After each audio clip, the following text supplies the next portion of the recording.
Right now, a bill legalizing a very specific form of medical marijuana oil passed by both the Iowa House and the Senate awaits Governor Branstad's signature. The drug is already legal in 21 states, including Colorado, and that's where we find Mark Tauschek, who talked with a family who moved to the state for the health of their child.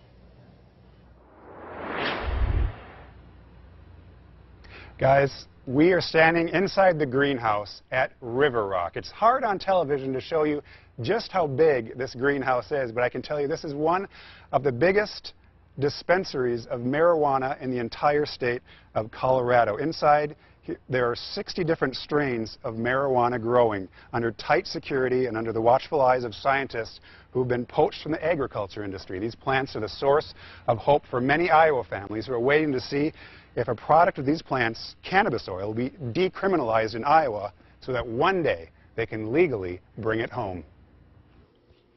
It's a daily ritual for the Gritman family, giving 3-year-old Brady cannabis oil to treat the seizures that have ravaged his tiny body virtually every day of his life since he was 3 months old. Good boy. His parents say he'd have anywhere from 1 to 10 grand mal seizures a day.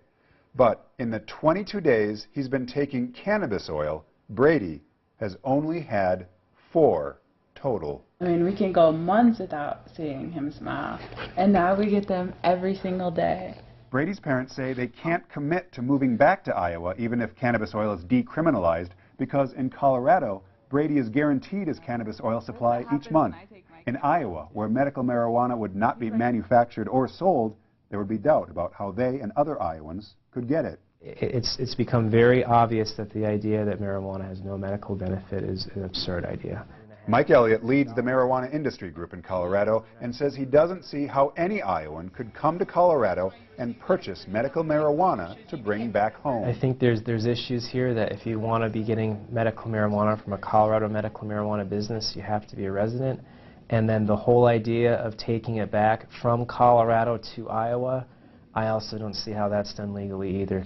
A spokesperson for the Nebraska State Patrol told KCCI Nebraska law has not changed and possession of marijuana in any form remains illegal in Nebraska, which means anyone driving through the state with even a small bottle of cannabis oil, even with a valid medical marijuana card and documents from doctors, would be breaking the law as soon as they hit the state line. Well, it seems like an awful scenario to think about, a family, parents that have a kid with epilepsy trying to bring home their medicine and ending up in jail. These laws are state-driven, and so as long as the federal government continues with its rather baseless prohibition, it's going to be very difficult to what we call enter the stream of interstate commerce, and so to have this sort of reciprocity between states.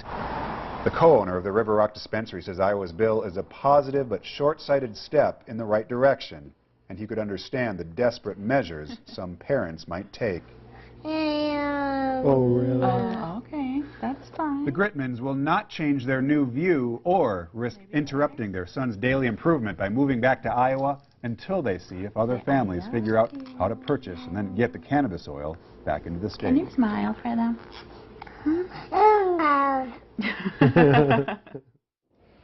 Michigan is the only state that recognizes out-of-state medical marijuana cards. Illinois would be the pass-through state for driving, and they legalized medical marijuana last year, so Michigan may wind up being the alternative for some Iowans seeking cannabis oil.